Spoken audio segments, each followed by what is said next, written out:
میں ظاہر ہوں گی، حضور نے فرمایا، اور جو لوگ ان صورتوں سے محبت کرتے تھے ان پر سایہ کریں گی۔ اللہم ربنا اجعلنا منہم، ہمیں اللہ تعالیٰ ان میں شامل فرما دے۔ اس سورہ مبارکہ کو دو حصوں میں تقسیم سمجھیے۔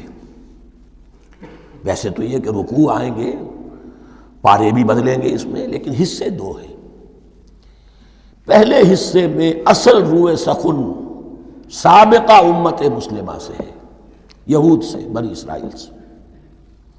دوسرے حصے میں اصل خطاب موجودہ امت مسلمہ سے ہے، امت محمد سے صلی اللہ علیہ وسلم۔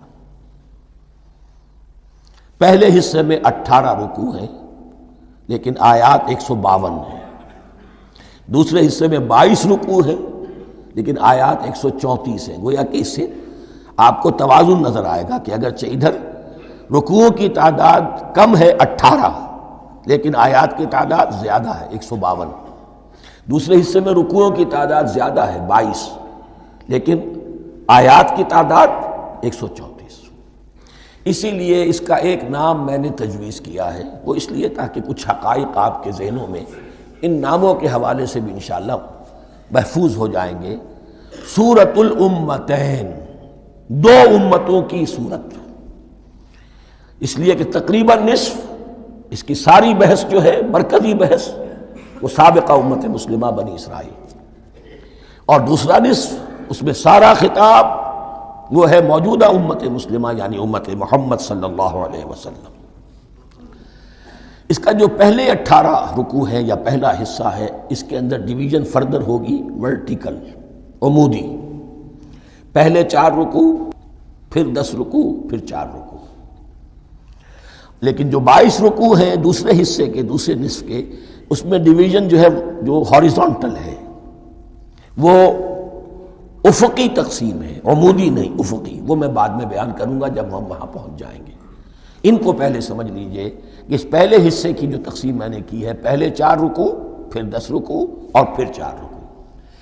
پہلے 4 رکوع یوں سمجھیے کہ پورے قرآن مجید کے لیے اس کی حکمت اور فلسفے کا جو حصہ مکی قرآن میں بیان ہو چکا تھا اس کا خلاصہ ہے۔ جب یہ صورت نازل ہو رہی ہے تو یہ تو مدینہ میں حضور تشریف لا چکے ہیں، 12-13 سال جو ہے گزر چکے ہیں، اور ان 12-13 سالوں کے دوران 2/3 قرآن نازل ہو چکا ہے۔ اس میں جو بھی حکمت، فلسفہ اور بنیادی دعوت، یہ جو چیزیں مکی قرآن میں بیان ہوئیں، ان کا خلاصہ نچوڑ نکال کر یہاں 4 رکوعوں میں رکھ دیا گیا۔ اگرچہ ان میں بھی جب گہرائی میں آپ دیکھیں گے تو روح سخن جو ہے وہ بنی اسرائیل کی طرف ہے، وہ میں بعد میں عرض کروں گا، لیکن اضافی طور پر یہ سمجھ لیجئے کہ پورے مکی قرآن کے حکمت اور پیغام کا خلاصہ ان 4 رکوعوں میں۔ پھر 10 رکوع ہیں جن میں براہ راست خطاب ہے سابقہ امت مسلمہ، یا بنی اسرائیل۔ اس کے بھی 2 حصے ہیں۔ پہلے ایک رکوع میں دعوت ہے، بڑا انداز اس کا بڑا پیارا ہے، اس میں دعوت ہے، ایمان لاؤ محمد پر صلی اللہ علیہ وسلم۔ اور اس کے بعد 9 رکوع ہیں ملامت کے، ملامت، تنقید، تم نے یہ کیا اور یہ کیا اور یہ کیا، ہم نے یہ احسان کیے، یہ احسان کیے، یہ احسان کیے، تم نے یہ ناشکری کی، یہ ناشکری کی، یہ ناشکری کی۔ اور اس سب کا نتیجہ آخری 4 رکوعوں میں ہے کہ اب تمہیں اس منصب سے معزول کیا جا رہا ہے جس پر تم 2000 برس تک فائز رہے ہو، اور تمہیں ہٹا کر اب ایک نئی امت، امت محمد کی شکل میں جو وجود میں آ چکی ہے صلی اللہ علیہ وسلم، اسے اس پر فائز کیا جا رہا ہے۔ اور اس کی علامت کے طور پر اسے میں کہا کرتا ہوں کورونیشن، تاج پوشی۔ ایک امت معزول، دوسری امت اس کا نصب ہو رہا ہے، اس کی تاج پوشی کے لیے سمبل، علامت کیا ہے؟ قبلہ تحویل۔ وہ قبلہ یروشلم، سابقہ امت کا قبلہ اب ادھر رخ نہیں ہوگا، اب اہل توحید کا قبلہ یہ مکے کی طرف ہوگا، بیت اللہ کی طرف ہوگا۔ تو تحویل قبلہ کا مضمون ہے جو ان 4 رکوعوں میں آتا ہے۔ تو یہ میں نے تھوڑی سی تمہید جو ہے آپ کے سامنے رکھ دی ہے۔ اب بسم اللہ کیجئے۔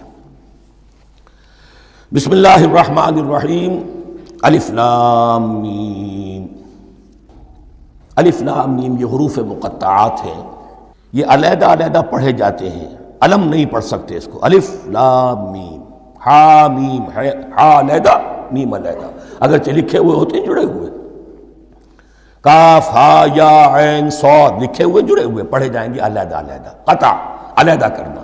تو حروف مقطعات، ان کے بارے میں ایک بات تو جو ہے اجماعی ہے، سب کے نزدیک مسلم ہے، ان کا کوئی حتمی مفہوم اور ان کے حتمی معنی کسی کو معلوم نہیں سوائے اللہ اور اس کے رسول کے۔ اس معنی میں یوں بھی کہا گیا یہ کوڈ ورڈز ہیں، جیسے کہ کوئی میسیجز جو ہیں ادھر ادھر بھیجے جاتے ہیں، سیکرٹ میسیجز، تو کچھ کوڈ ورڈز ہوتے ہیں جس سے سمجھ میں آتا ہے کہ یہ بات واقعتاً صحیح سورس سے آ رہی ہے، واللہ عالم۔ لیکن اس کا کوئی مفہوم اور اس کے معنی جو ہیں وہ اتفاق اس پر ہے، اگرچہ بعض حضرات نے کچھ اپنی سی کوشش کی ہے، کچھ مفہوم جو ہے بنانے کی، وہ اپنی جگہ پر ہے، لیکن یہ کہ کسی حضرت عبداللہ ابن عباس رضی اللہ تعالی عنہما نے بعض ایسی کوششیں کی ہیں، لیکن ان کی رائے کو بھی ان کی ذاتی رائے سمجھا گیا ہے، امت نے اسے قبول نہیں کیا۔ اجماع اور کنسنسس اسی پر ہے کہ اس کے معنی اور مفہوم کسی کو معلوم نہیں سوائے اللہ اور اس کے رسول کے۔ البتہ بعض چیزیں ایسی ہیں کہ وہ اگر نوٹ کر لی جائیں تو شاید آئندہ ہے اس میں کچھ راز کھلنے کے امکانات پیدا ہو جائیں۔ دیکھیے عربی زبان کے جو الفابیٹس ہیں ان کی تعداد 29 ہے یا 28 ہے، میں بتا چکا ہوں۔ الف اور حمزہ کو ایک سمجھے تو 28 ورنہ 29۔